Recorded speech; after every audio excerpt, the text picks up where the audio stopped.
Welcome back to the Next Brave Step podcast. Today, I have such an inspiring guest joining us. I have Olli DeBoer. She goes by Olli. She's a brand new podcaster, a social worker, and a new mom who is balancing it all while diving deep into some really important conversations. Olli is a co-host of the podcast Dirty Laundry with Olli and Em. It is a show that really creates space for people to share their stories, the real, the raw, the unfiltered ones. So in this episode, we're talking all about why so many of us keep parts of our story hidden, how vulnerability leads to healing, and what it really takes to launch something meaningful, whether it's a podcast, a business, or a new adventure. Olli shares her own journey of starting a podcast, how she's holding space for others, and why storytelling is such a powerful tool for connection and growth. If you've ever felt like your story wasn't worth telling, or you really hesitated on taking those next steps towards something new, this episode is for you. Stay tuned until the end because Olli has some incredible wisdom to share about pushing past fear and just going for it. All right, let's dive in. I'm so excited. I have Olli DeBoer on the podcast today. So thank you for coming on the show. I'm so excited to have you on. How about we start off with just a quick introduction of who you are and what you do. Absolutely. So my name is Olli DeBoer. I'm a wife and a mommy, and my son is like how many weeks? He's 6 weeks old. So very, very new. So for my day job, I do foster care licensing. I work with level 5 foster care. So there's different levels. Level 1 is like a kinship care. So if you're working with licensing someone who is taking care of a relative, and then with each level, the intensity of care gets a little bit more intense. So for level 5, I work with individuals who would otherwise be potentially placed in like a residential facility. So we create homes that are curated specifically for the child that's being placed. So currently on maternity leave, which has been the best thing ever, but we'll be going back in March. And then I graduated from UW-Milwaukee with a degree in social work and graphic design. And so I've been in the field for a couple of years now. Really, really love it. I did an internship at a hospital near here, worked in their sexual assault department. So I worked with individuals who've been through domestic violence and sexual assault. I worked in the emergency department, was an advocate there. And then in January, I launched my podcast. So that's a little bit about me. Love that. Okay, so I found you through your podcast. I was like scrolling through Apple Podcasts, just like looking for new podcasts that had come out and just kind of seeing what all was out there. So your podcast is like brand new, like almost a month old now, right? Like just barely? Okay. Yeah, whatever. So exciting. Yeah, tomorrow will be a month old. It's like a little birthday for it or something. Absolutely. So go ahead and tell us a little bit about your podcast, the like ideas behind the podcast. Your podcast is called Dirty Laundry and you have a co-host as well. But go ahead and show us like what inspired you to start the podcast and a little bit behind like the name of it because that was just like so ingenious. I love it. I love it. Thank you. So to listen, you search Dirty Laundry with Olli and Em. I wanted to start a brand about 4 years ago. It was kind of playing with a bunch of ideas. Because of my design background, I wanted to do something a little bit more creative. I wanted to do something with storytelling, and I wasn't 100% sure how to kind of make it come to fruition. And after thinking about it quite a bit, I decided to start with the podcast. So naming the podcast, I named it Dirty Laundry because I think it's so important to remember that we all have a story. And so often we look at our lives and there's so much shame behind, like the shame relating to our story, depending on whatever we walk through. And so I named it Dirty Laundry because we all have a story and we all have dirty laundry. I feel like I'm not articulating this like great, but I wanted people to I wanted to build a collaborative community to encourage people to share and not be embarrassed by the things that they've walked through. Mm-hmm. So the podcast itself is released in seasons. So the first 3 seasons are childhood healing and development, sexual assault, and moral injury. And then I'm going to do the 4th season will be fertility. But I bring on storytellers to talk about their experience. So, for example, in season 1, I have a lady coming on, or that came on, to talk about her experience with their son who has epilepsy. I have another lady that came on to talk about her son who has a few different mental health diagnoses. And then his father ended up getting shot when he was 10 years old, and just talking about how she learned to love her son really well and support him through that, and just through the different things that he has experienced. And then I brought another couple who talk about their experience with their son who has autism. So I want to bring on people who are super relatable, who are still kind of in the grid of it and not fully actualized. I feel like so often we listen to these stories and it's like they have arrived. Not that I believe anyone has arrived, but that you're looking at their life and it's like they've already been through it. How can I even relate to a person that has already succeeded? So I want to bring on people who there's like so much beauty and joy and growth in their story, but they're still in the midst of it. Like all these parents are still like learning how to love their kid and support their kid, and every season is new. So one of people that I felt I could relate to it in some way, and I could learn from. And then to support those stories, I bring on clinicians to talk about different resources. So for the childhood healing and development, I bring on an occupational therapist, and I bring on someone to talk about TBRI, which is trust-based relational intervention. And I mean, just talking about how, like, one of the biggest conversations was that behavior is communication. So often we look at behavior as something that's really negative. But for example, like with my little 6-month-old, I mean, he's crying and people are like, oh, baby, your baby's so grouchy, or, why are you crying? And it's like he has no other way to communicate. And it's the same with children who maybe haven't learned how to appropriately communicate. And so it's going to come out in behavior. The people that I brought on are just so intelligent and are able to just explain things extremely, extremely well. And I think it's a conversation that needs to be had. I love that. Part of this podcast, like the next brave step, was just taking like that next step forward, and like, you're never arrived at whatever the end point is. It's always changing, right? And that's the beauty of Totally. life and all things. I connect with you loving that part of it as well. Definitely different modalities of it, but it's like the same like through line. And I love that. So you talked a little bit about how, there's often a lot of shame around different parts of our stories that maybe we're not so proud of, or have been conditioned to think that we shouldn't share so much about it. Like, why do you think that is that we can often be so afraid to air those parts of our lives? I'm guessing you've read some of Brene Brown's work on shame. I'm interested, I guess, to kind of hear your take on why often we hide our dirty laundry in the back of our closet instead of talking about it when we all have dirty laundry. Let's see. I feel like it's so different for everybody. I think everybody keeps their story hidden for lots of different reasons. For just fear of rejection, I think is a really big thing. Like with my story, the reason I started dirty laundry was I felt like through sharing my story, I found a lot of healing.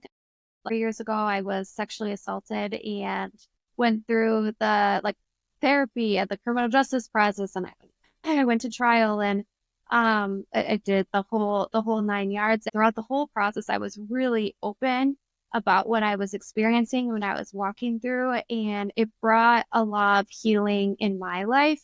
And I was able to relate to a ton of people. Like in this specific scenario, like 1 in 3 women are assaulted.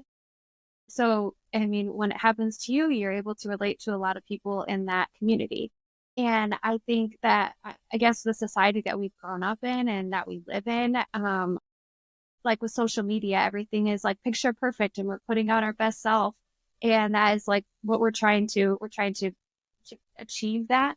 it's so unrealistic. And so I think it's because of the society that we live in that we're told to be a specific way, and it's so not the truth. We're all broken, and or maybe not broken. I don't think that we're broken people, but I think that we're like a mirror, and there's places that are a little bit shattered and need support and need love. And when we're willing to be vulnerable and share, I think it gives other people the space to do the same. And I think that's why storytelling is just so beautiful. I love that. So the podcast is pretty new. We said, it's only about a month old. Have you already started to see like any impact in maybe your own lives or like reactions from listeners in how the podcast is kind of changing conversations or opening doors? I'd love to hear like what's that impact been even only a month in? Yeah. So I guess my goal in the podcast right now is just because it is so small and so new. I think we've had like over 200 listeners. So it's like had a good amount of traction, but definitely, I mean, super, super new. My goal right now is to reach the people that I'm bringing on the podcast and just creating the platform for them to share. So that is my first goal and my first mission is to bring healing to the people that I'm bringing on. Like I said, sharing my story was so healing that my goal of creating the podcast was to create just a platform for others to come on and be able to share theirs and be their story and be able to just like be empowered to share. So I've had such good feedback from the individuals that have come on the podcast, and just very real, and it's very raw, very much not a perfectionist. And when I podcast, I'm very laid back and just like truly just want to get to know people and have a conversation with people and have them feel heard. Because I feel like so often we live in a society again that we're just like, we try to make ourselves so small. And I just want to like remind people that their story is so important. And one of the storytellers reached out to me. Her episode launched on Tuesday. And she was just like, thank you. Like, thank you so much. I didn't realize that being sharing my story was going to have the impact that it has had. She's like, I feel so empowered and just so excited for how my story is going to potentially help encourage somebody else.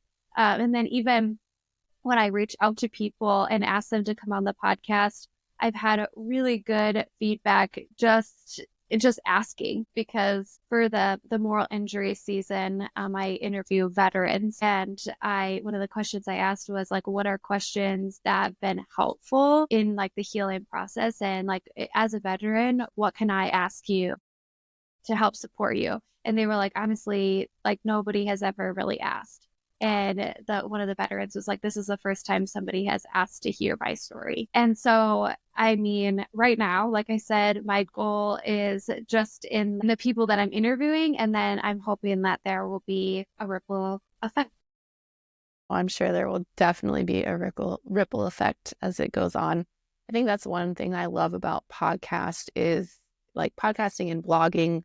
Social media is great, I think, but I think blogging and podcasting creates this longevity for these conversations to last and people to stumble over them years down the road when, they're searching for, help to that certain topic. So Right. I think that you have deciding to do this as a podcast platform, I think is very powerful. And I'm so excited to watch as it grows and evolves over the years. You have many years ahead for this podcast, and I can't wait to watch it grow. Thank you so much. Has there been what has been the most surprising or unexpected part of launching the podcast, either in like the process of it or the conversations that you've had? It is way harder than I expected it to be. I kind of look at podcasters and I was like, oh yeah, anyone could do that. And then I started putting things together and I was like, oh my gosh, like, yeah, obviously any creative endeavor has its ups and downs, and it was like really challenging figuring out all the different, like the RSS feed. What the heck is an RSS feed? And then I did it. You only have to do it that like one time. Right. Right. But I was like Googling, I was like, how do you create an RSS feed? But I mean, obviously I found out, through Spotify. I use Spotify for podcasters. It shows, it's created for you. But but it was just like way more challenging and kind of like isolating too. Like I was super stoked about it and was putting hours and hours and hours of work in. Like I created my podcast, what a cover, I guess you'd call it. Like Yeah, your cover art. I designed all that, and I designed my website, and I batched a ton of um like Instagram posts, and I'd been working on it for like a year, and I was kind of losing a lot of steam. I was like, I'm not seeing, I'm not seeing anything come from this yet. But then once I Mm-hmm. launched, it was like, okay, this is so worth it. All the time I put into this was so worth it. But and then, I guess, and then on the topical side, some of the conversations are really, really heavy.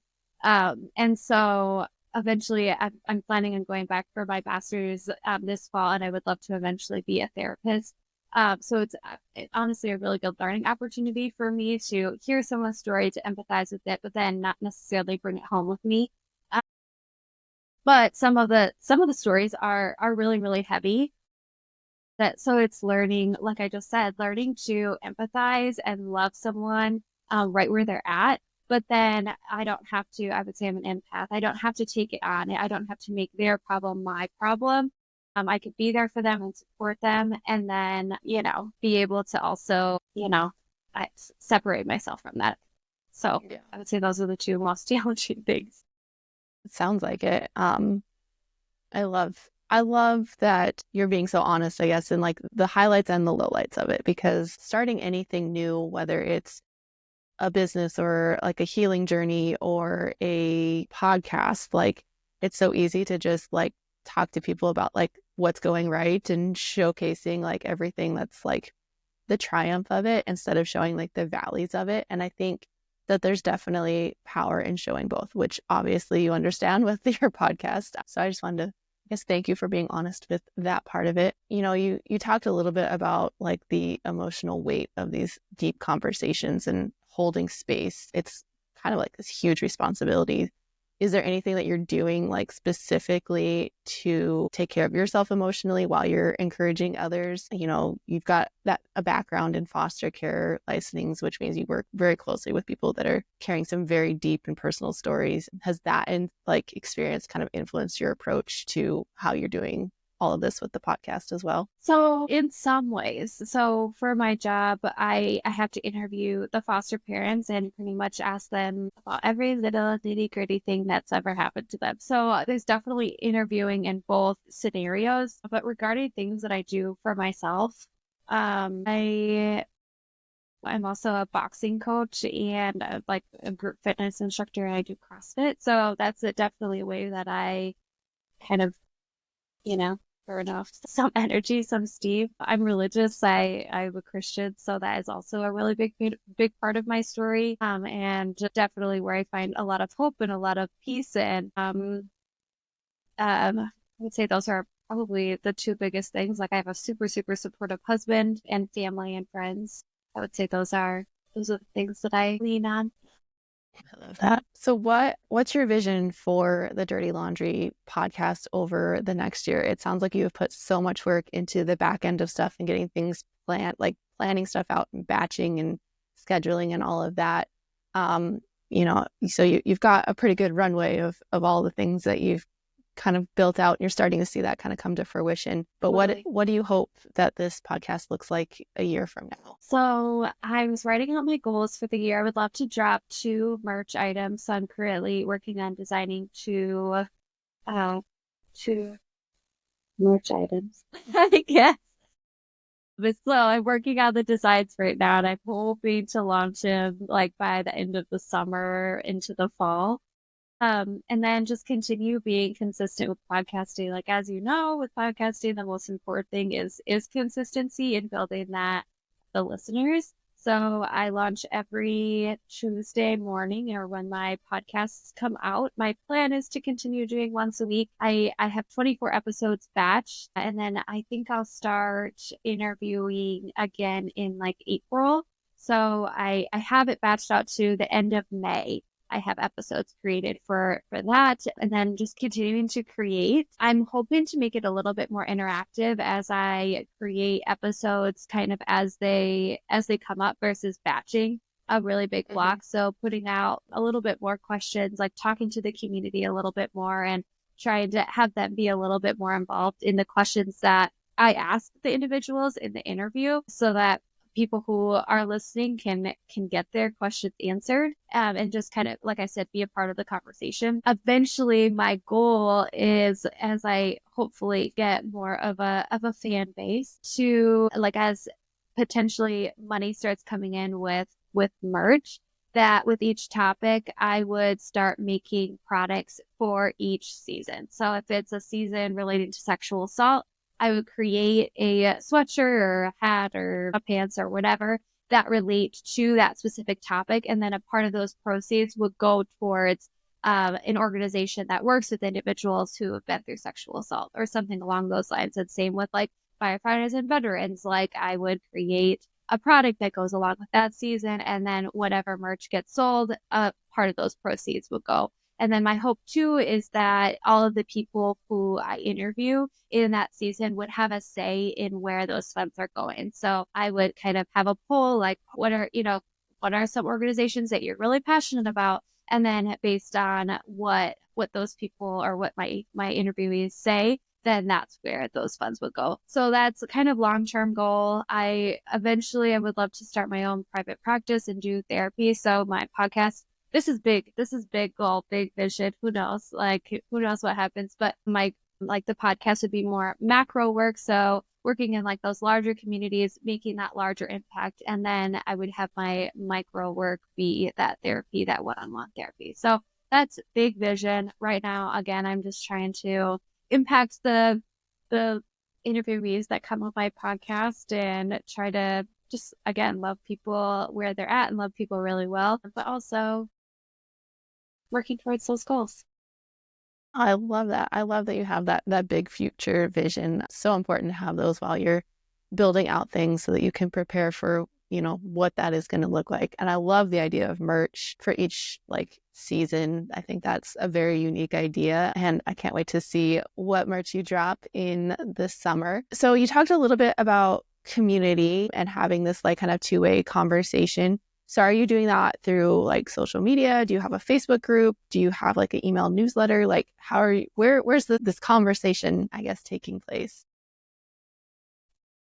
So right now I'm just on Instagram. You can find me at Dirty Laundry Podcast.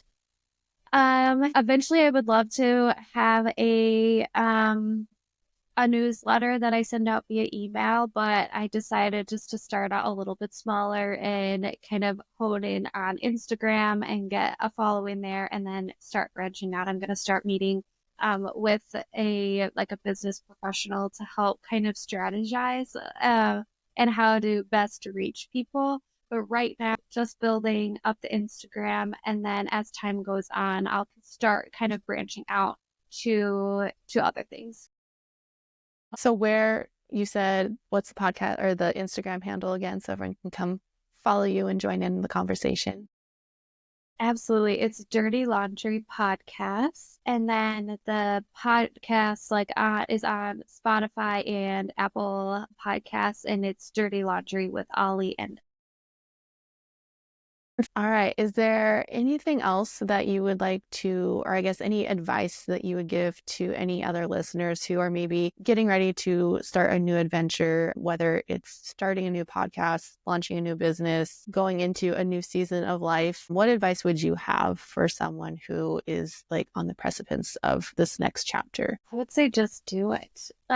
Show up in your raw and messy in whatever form. Someone told me once that nobody listens to your first 20 podcasts, and maybe that's offensive. People are like, oh, well, that wasn't super encouraging. But honestly, it took such a weight off my shoulders. I was like, great.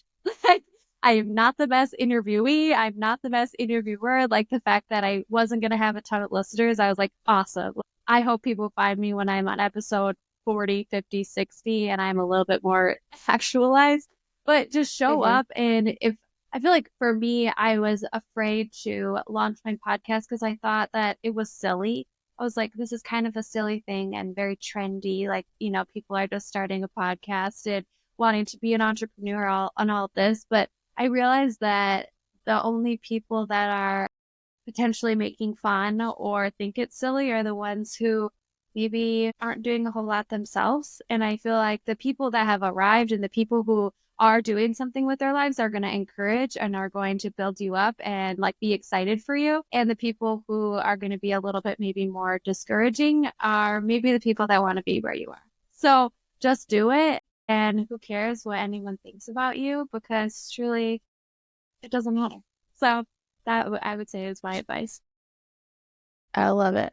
I think there's so many entrepreneurs who end up stealing the tagline from Nike of just do it, because it's simple, but it is powerful. And Absolutely. I love it. So I have one last question for you. It's a question that I ask every single one of my guests, and it's kind of a goofy one, but that's okay. And that is, if you were a plant, what plant would you be and why? I'm kind of a plant geek. I love all the plants. I love it. I would be a poppy. I have a poppy tattoo on my arm. And I was going through a really, really hard time in 2019. And I was in Europe, and I was on a hike, and everywhere that I was hiking, I saw poppy plants. So it was like in a field, but then they were in the rocks, and it was like in like the grossest places. It was like there's still a poppy. And I was like, that is who and what I want to be. I want to be a poppy. I want to be someone who can grow in the beauty. And when it's like, there's rain and it's like sunny and just this beautiful place. But then I also want to be someone who can grow in the rocks and in the gross. To answer your question, I would be a poppy. Oh, I love it. A specific color? I love the orange poppies.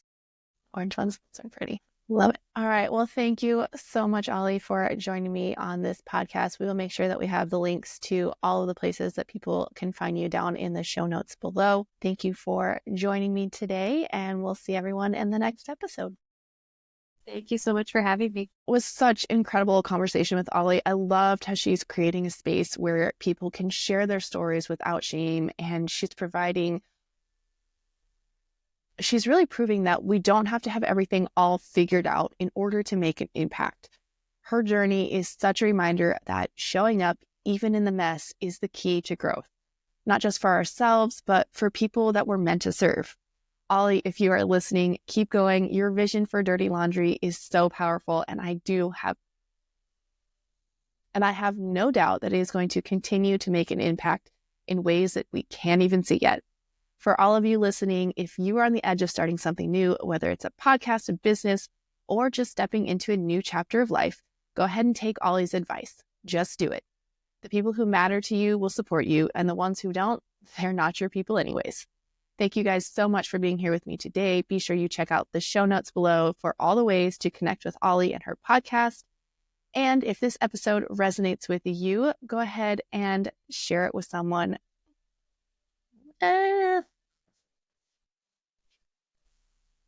If this episode resonates with you, send me a message or share it with a friend who needs to hear it. Keep taking those brave steps every day, and I will see you in the next episode. Love you. Bye.